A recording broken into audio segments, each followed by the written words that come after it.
It's going to be a busy day at the Orangutan Jungle School. Valentino and two buddies are moving up to a new group. And he's got a bit of work to do on his table manners. After a week apart, baby Clarita has a chance to reunite with her mother. But will Clara accept her infant back? And some lucky orangutans on the pre-release islands are selected to return to the wild. But during their capture, all hell breaks loose when an aggressive male turns on the staff.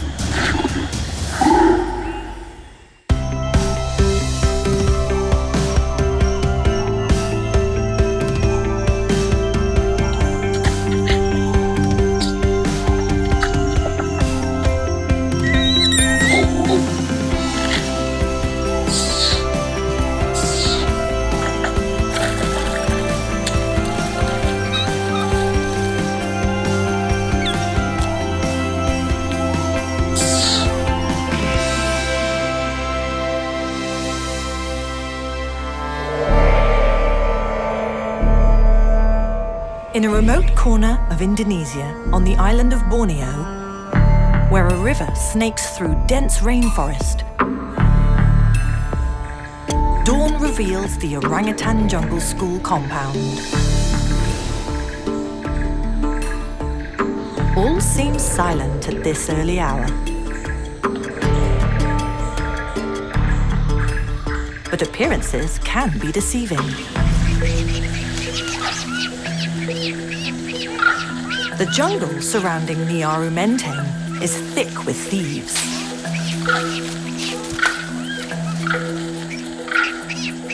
Every morning, troops of long-tailed macaques commence their raids.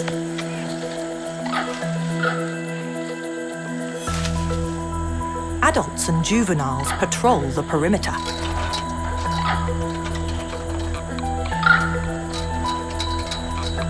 And when the coast is clear, the robbers pounce.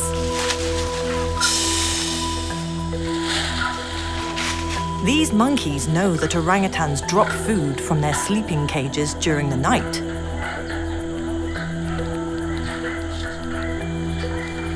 So, underneath, the pickings are plentiful. Other scoundrels approach from above.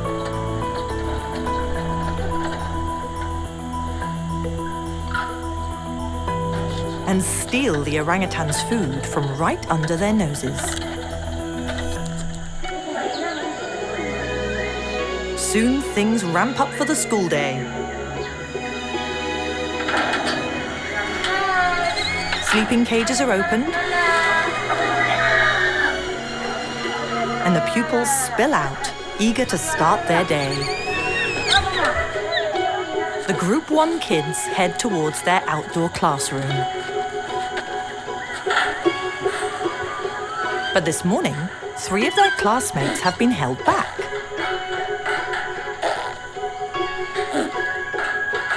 This is a big day for Valentino, Madara and Utris.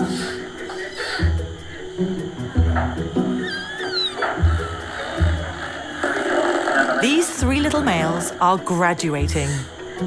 They're moving up to Group 2. But for now, all the boys know is that they're being left behind.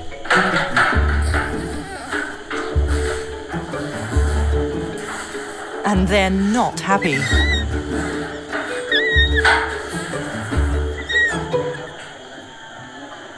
Class clown Valentino, with his distinctive white belly stripe, seems annoyed to be left out. But when their babysitter finally arrives, the bravado vanishes.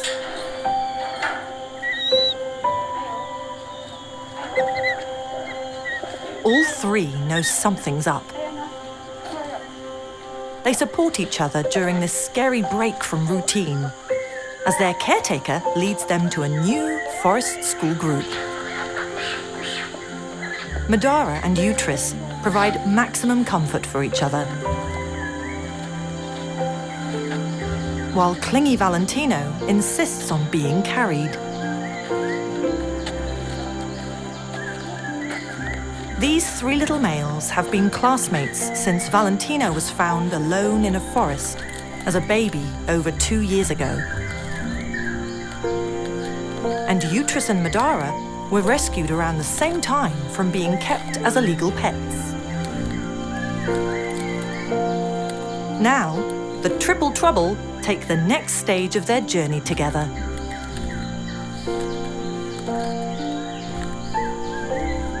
But there's a long road ahead, and success is by no means guaranteed.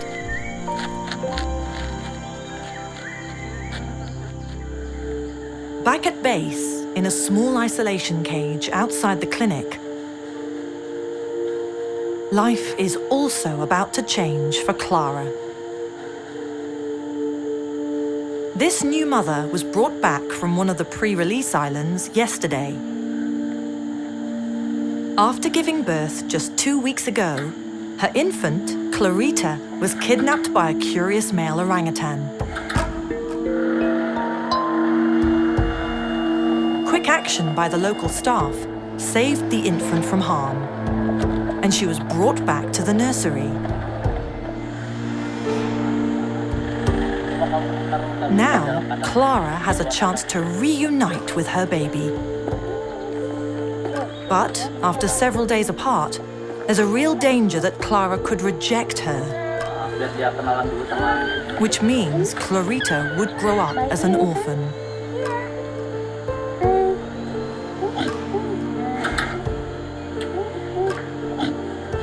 Both mother and infant are suffering from a painful rash caused by sap from one of the rainforest trees.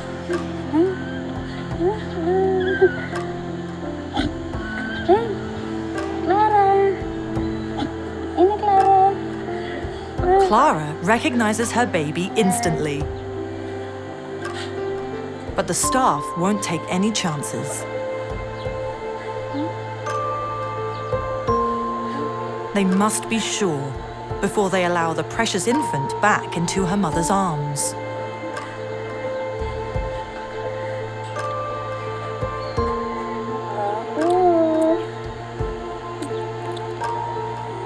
Ini anakmu, Clara. Ini Clara. Clara's gentle response prompts the decision to risk the moment of truth.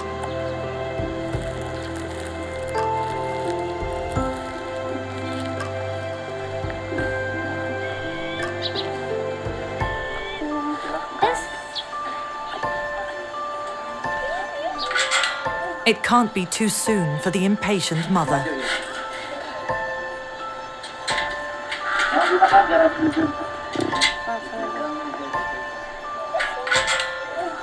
This is a heart-stopping moment for everyone. Clara. Ini adiknya. Sayang.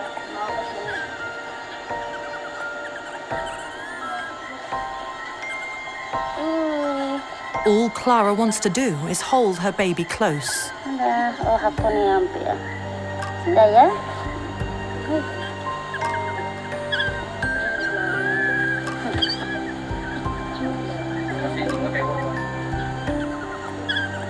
Infant orangutans spend 24 hours a day holding tight to mum for at least the first 4 months.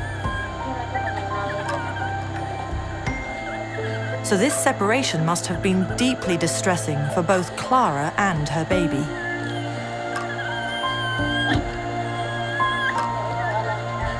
But there's one more hurdle. Can Clara still produce milk? And will tiny Clarita still be able to suckle?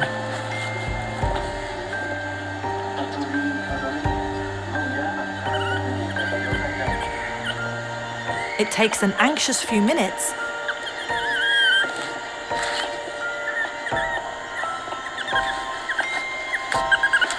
But then Clarita's cries stop for the best of reasons, as she takes her fill of the ultimate comfort food.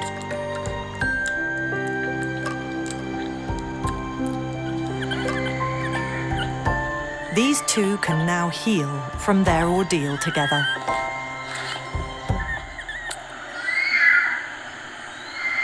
There's one orangutan left behind from jungle school today, and he's not happy. 4-year-old Lanting cut his hand on a sharp branch in his Group 3 class yesterday, and this morning he has an appointment at the medical center.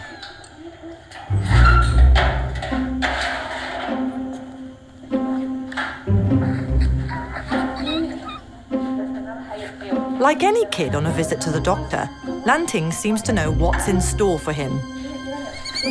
Shots.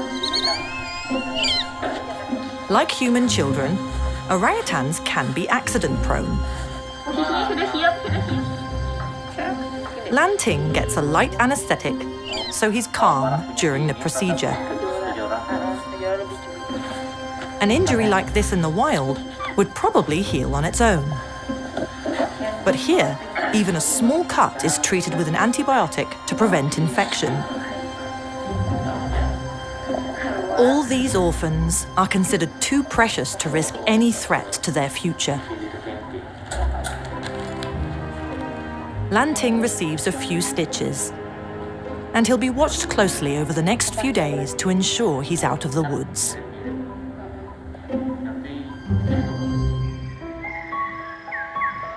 One kilometre up the road from the main compound, the nursery school infants are ready for their day. In the wild, each infant orangutan would have its mother's full attention. So 16 demanding orphans make for mornings of controlled chaos. Hundreds of orphaned orangutans have passed through this old house in the 18 years since the project began. That's a lot of wear and tear.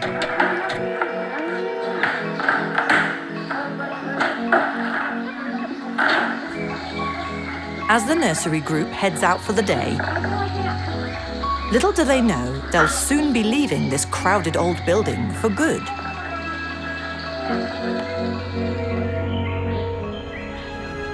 They're moving to a new home.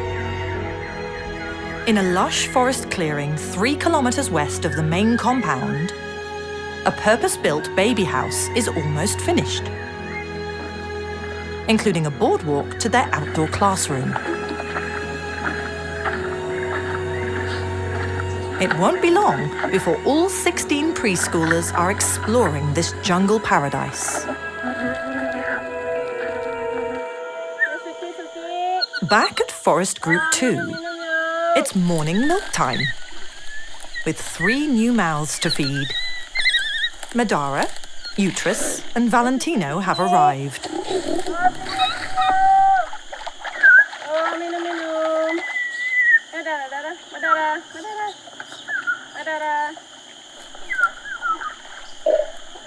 Madara receives his share enthusiastically,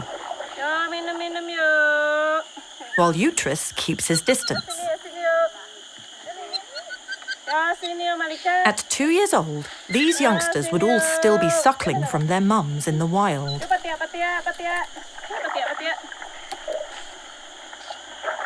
But this soy milk formula is the next best substitute.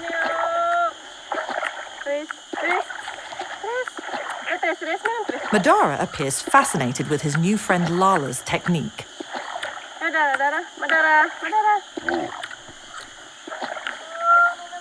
Valentino initially hangs back, then decides to make a grand entrance.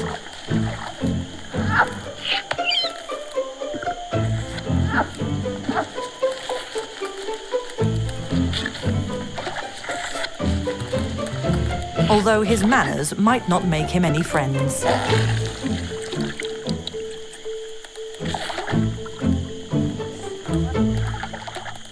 Utris has kept apart from his new classmates so far.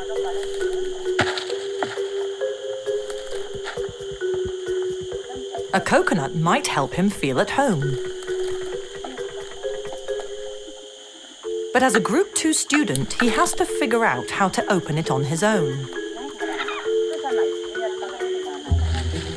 Is anyone available to help?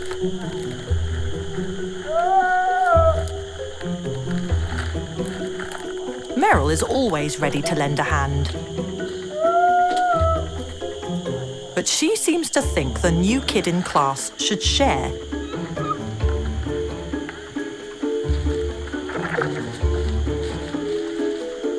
Utris gives up, and Meryl sets about opening her prize. She looks for a stick to help.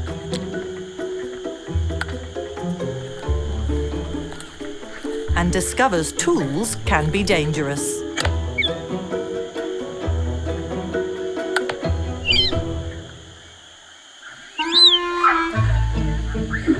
While Utris protects another coconut from a monkey thief, down below, Valentino has figured out how to access his coconut. This is real progress for him, as back when he was in Group 1, he asked his babysitter for help.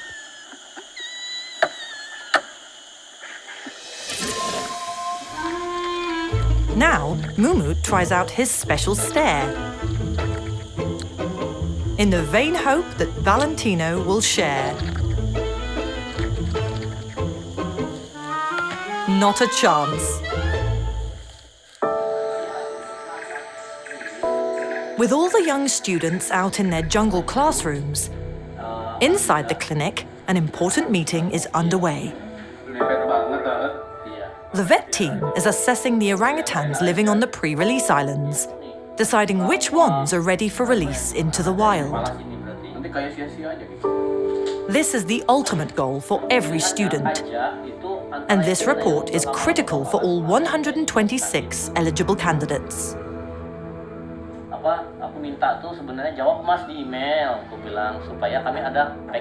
Not even sharp teeth will distract vet Argus from the task at hand. Munyan the civet has made himself at home in the clinic since being rescued from an illegal wildlife market. He was malnourished, but the vet's toe isn't quite what he needs. The team makes its final selection. 18 orangutans have been chosen. And now the real challenge begins. Just a couple of kilometers east of Nyaru Menteng, the Rungan River flows through jungle, creating what are known as the pre-release islands. This is the last stage of jungle school, home to the 18 candidates who've been chosen to graduate and move to a protected wilderness.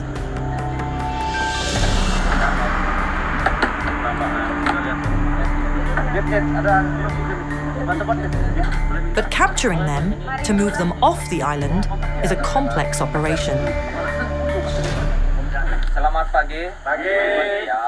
The vets rendezvous with the technici who are responsible for the island orangutans. And a final briefing ensures everyone is clear on who the candidates are. But this isn't going to be easy. Those chosen have all shown they've got what it takes to live independently in the semi-wild environment of the pre-release islands. But the wilder they are, the more challenging they will be to capture. Tranquilizing darts are prepared.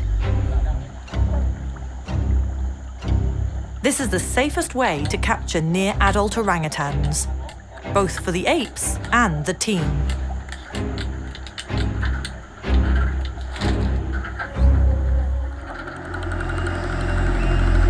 But first, they have to find them.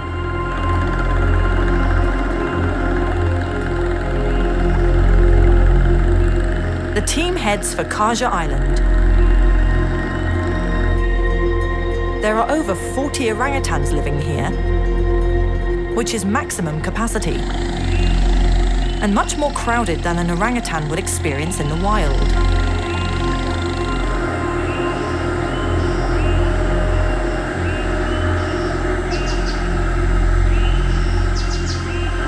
But today, the treetops and riverbank seem strangely quiet.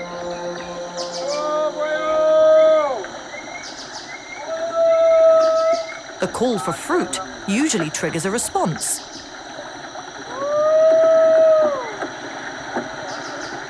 Jungle school graduates never forget it.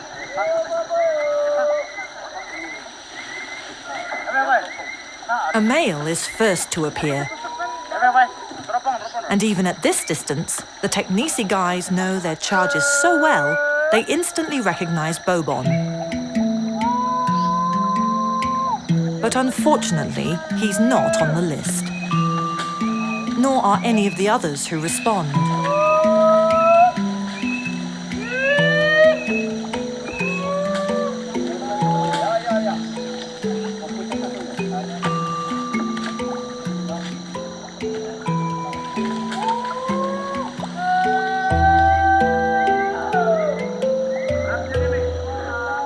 But just as they start to move on,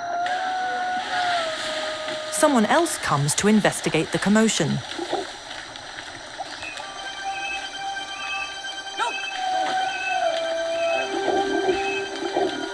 It's 15-year-old Rebecca, and she is a candidate.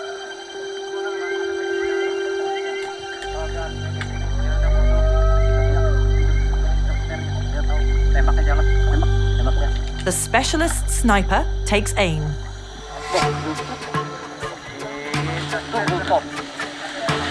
But Rebecca is off.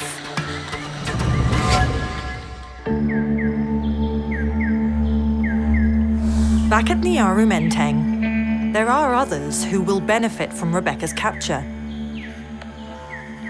After 12 years at Orangutan Jungle School, 15-year-old Tenker is now too big for class. But he can't move to the pre-release islands until space becomes available.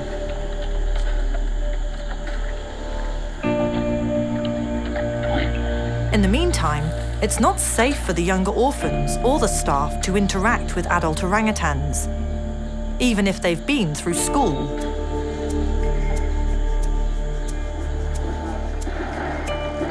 It's a constant burden for the staff here, finding room for the older orangutans who are ready to move on.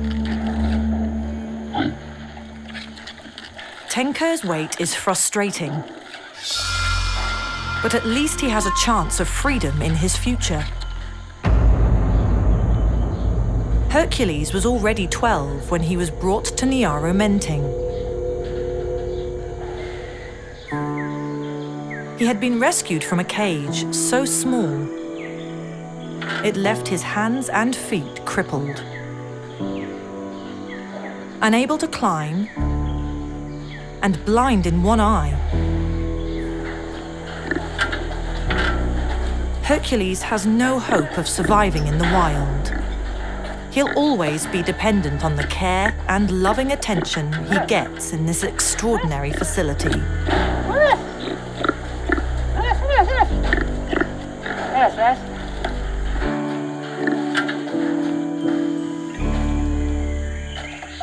The staff here have become experts at keeping these highly intelligent apes entertained in their cages. Every day, the enrichment team invents new puzzles to challenge and intrigue their charges, based on the one thing guaranteed to keep an orangutan's attention: food. The specially prepared puzzles roll out to all the waiting orangutans.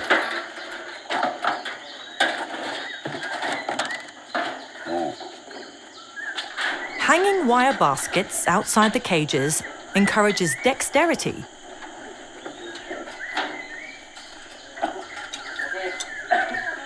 and treats of honey have to be found by exploring with fingers.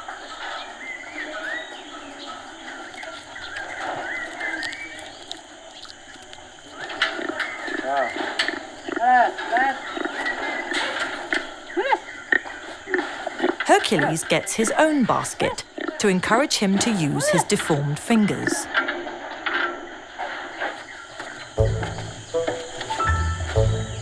Some orangutans waiting for island release share a larger enclosure, and they get a different challenge.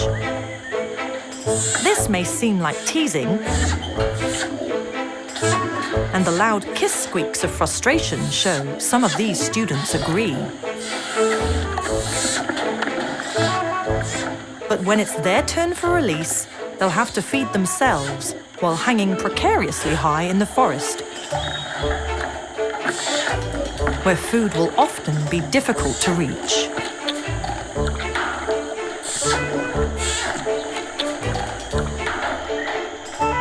Tenker has to get his treats out without dropping the barrel. He's dexterous,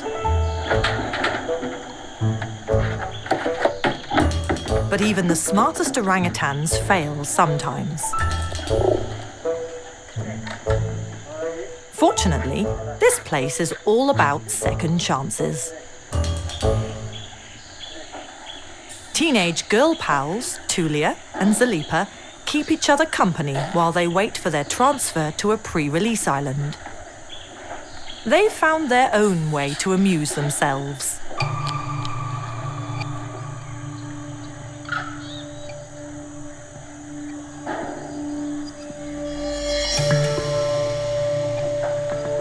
Cage fishing. Zalipa's determined the macaques won't get all the leftovers today.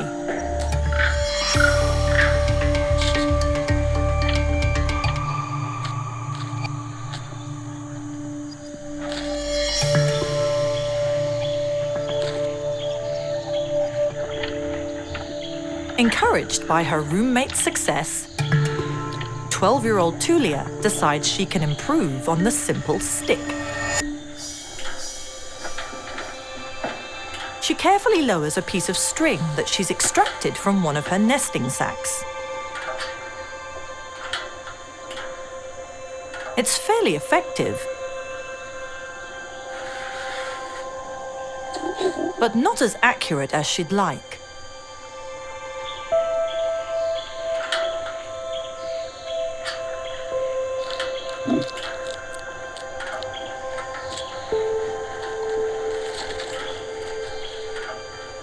So, she creates a loop in the string.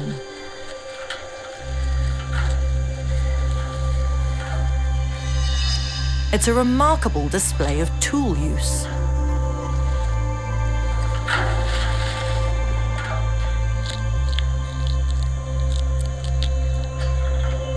Zalipa still prefers her stick.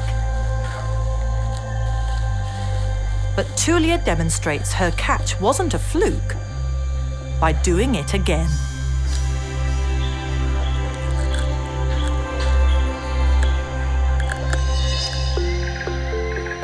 Over at the nursery school, the infants are at the very start of their journey that will one day lead to the pre-release islands.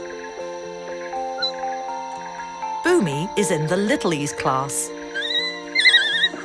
where he and his classmate Rona develop the confidence to learn and explore.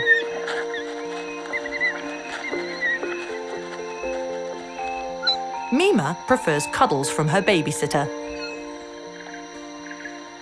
while Ingenious and Utris comfort each other. Kalanis is fine on his own.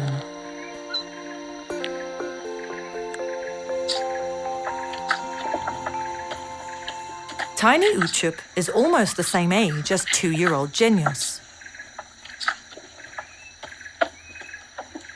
They started school only 10 days apart, and they've been best buddies ever since.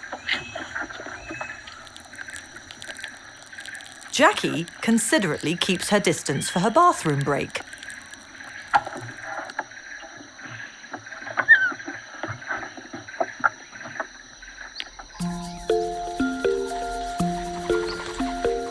As with all primates, play and socialization are an important part of the timetable for these toddler apes.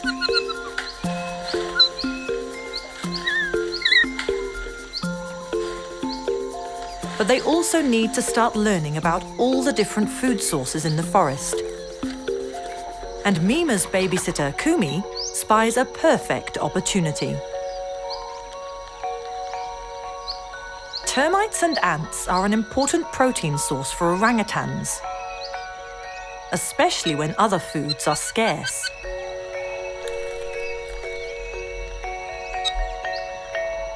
But Mema is clearly not convinced. In the wild, she would witness her mother eat them, and then copy. But that's a step too far for babysitter Kumi, dedicated as she is. She has another plan for her little student.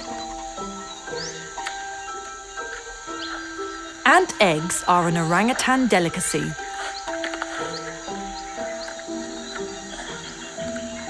Mema is keen to learn and pays close attention to the secrets inside a rotten log.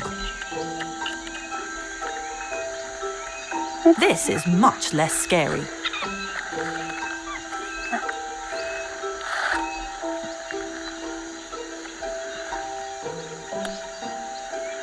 And then she knows just what to do. She eats the eggs.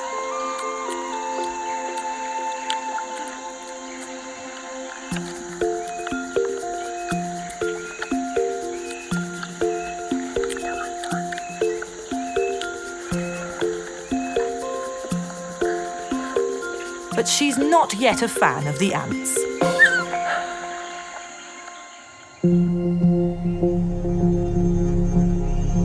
Back on Kaja Island, the capture team is still in pursuit of Rebecca, one of the candidates for wild release.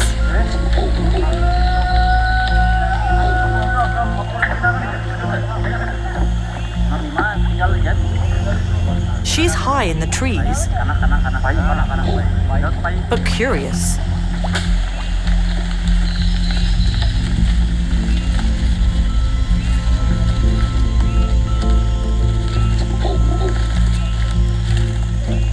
At last, the marksman has a clear shot.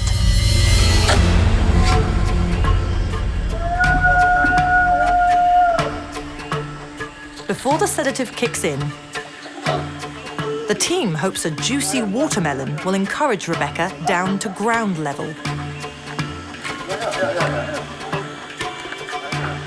They don't want her to fall.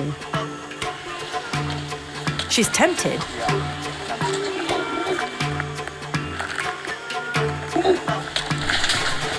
But she seems to know something's up.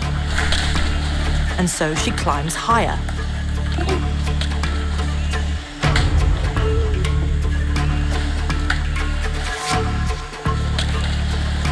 The treetops are usually the safest place for wild orangutans.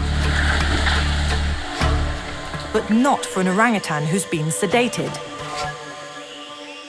It will be an anxious wait while the drug takes full effect. At Little's class at nursery school, it's time for Kumi and Mema to show the others the results of today's jungle lesson. Just like human infants, these youngsters learn by observing and copying. While the youngest classmates, Boomy and Jackie, watch from the safety of the hammock, Mema demonstrates to her classmates her brand new skill.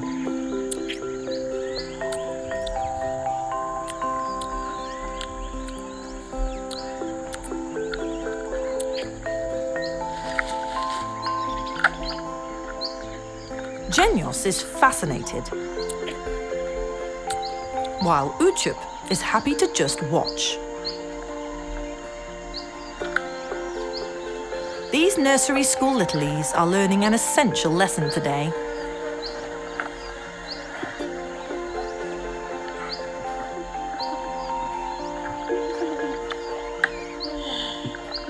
But there's always one kid with a limited attention span. On Kaja Island, tension mounts as Rebecca loses consciousness. The team quickly maneuvers into position with a net to break her fall.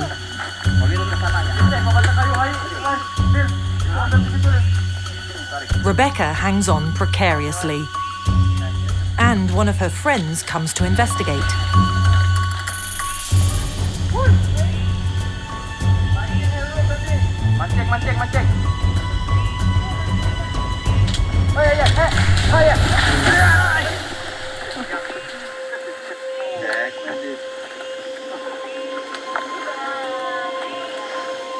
They quickly check her for injury.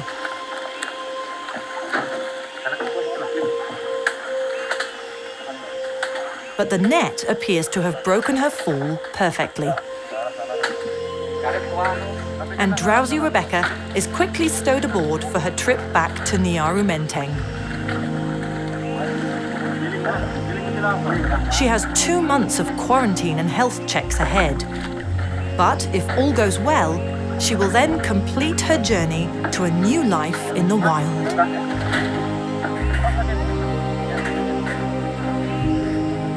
Rebecca is just the first of 18 orangutans chosen for release. And the team only has 2 days to capture them. Next, they relocate 3 kilometers upriver to Bungamat Island.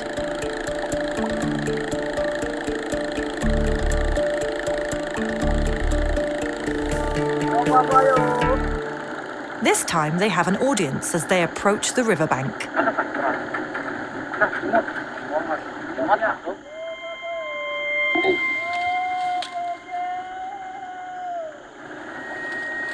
The Teknisi team recognizes Rutan, a 15-year-old female. She's had 11 years at jungle school and around 3 more on Bungamat Island. Now she's ready to fend for herself. Rutan keeps her distance, but all the expert sniper needs is a clear shot.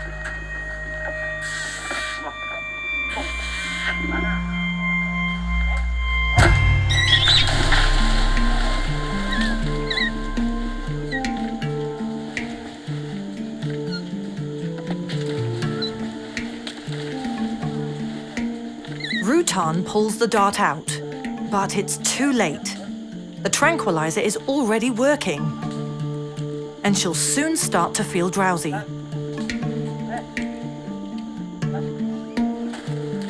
The team must keep her in sight while they prepare for her inevitable fall.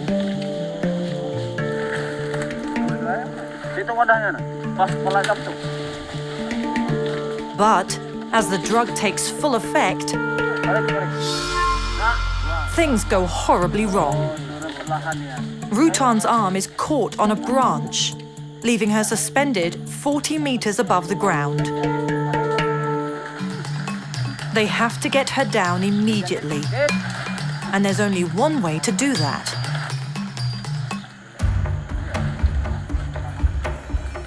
Fortunately, these guys are experts.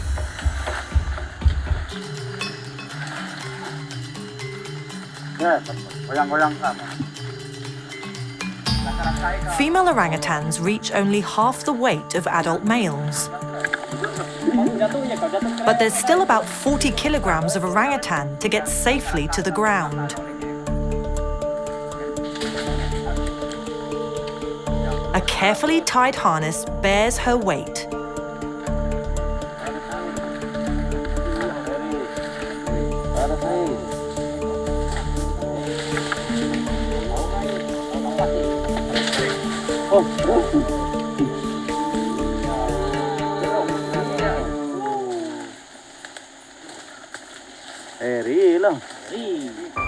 Now, they need to get her out of the forest before she starts to wake up.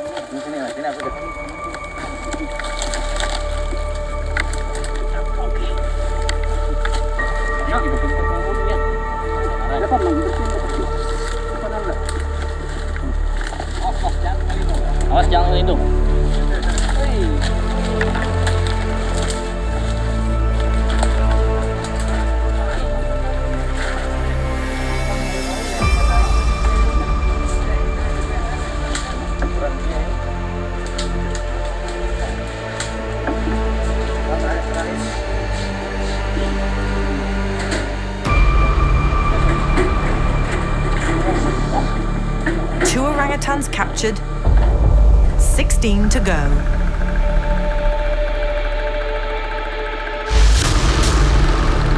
Soon, the first boat is on its way back to Nyaru Menteng with its precious cargo.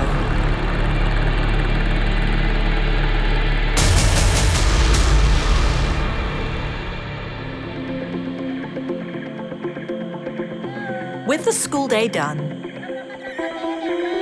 the forest school groups gather for their final snack on the lawn.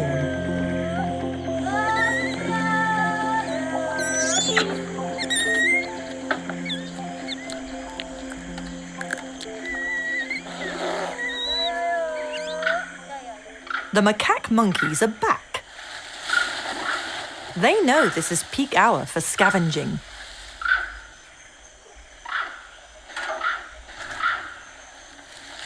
One little macaque attracts 3-year-old Meryl's interest. She tries making friends with him.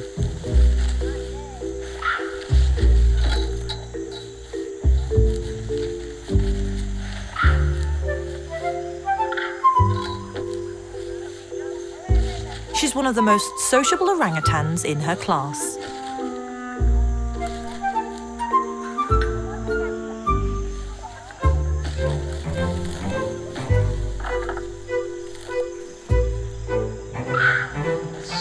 It's the abundance of food here that makes these sorts of interspecies encounters possible. In the wild, it's all about competition for resources. More leisure time can lead to unusual friendships. Suddenly, Madara is getting all the attention from Meryl's new friend.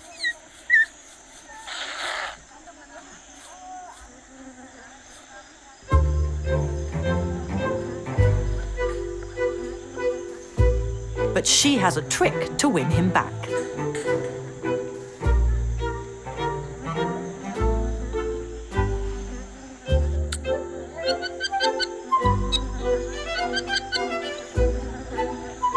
The macaque seems bemused.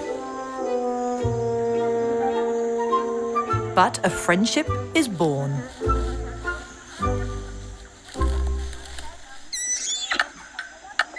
All the classes hang out together during afternoon playtime. 6-year-old Balian draws a crowd of youngsters impressed by his coconut opening technique. Once again, 3-year-old Meryl thinks he should share. Valentino finishes up his day in the sandbox and immediately snatches Malika's bamboo tube. He plays with it in exactly the same way a human kid would.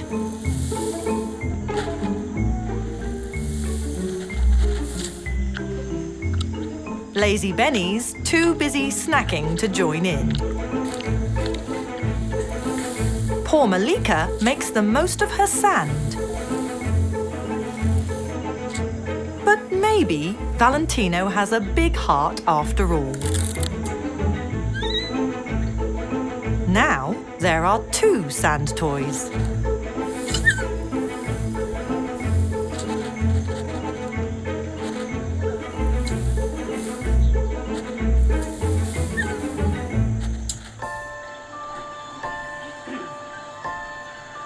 It's been a momentous day for Clara and baby Clarita.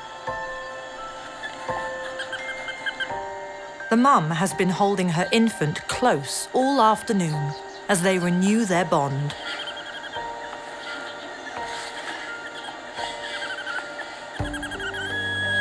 Clarita is exceptionally lucky. The fact that she has her mother gives her a huge advantage over the orphans here at Jungle School. Clara plays with her baby just like a human mother would, leaving little doubt that this bond is as strong as ever, despite their dramatic ordeal.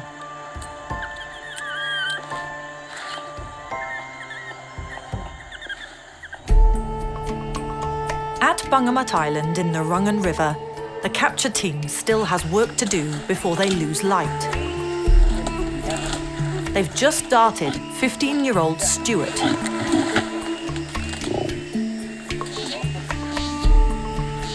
Stuart's been at jungle school since he was orphaned as a 1-year-old. Now he too has a chance at living free in the wild.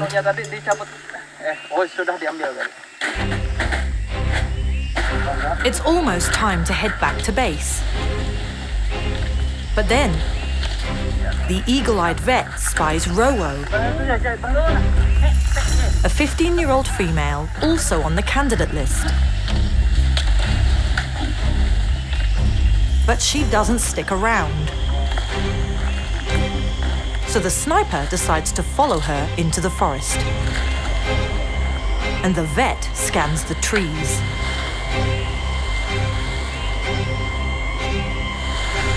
Suddenly, all hell breaks loose.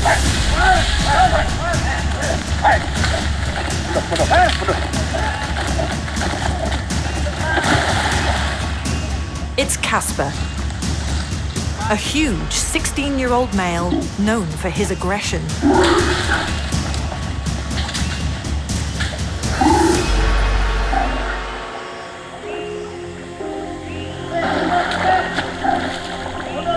The river is the only place Casper can't follow the men, as orangutans generally don't swim. But this 90-kilogram ape, with the strength of 7 men, now holds the riverbank.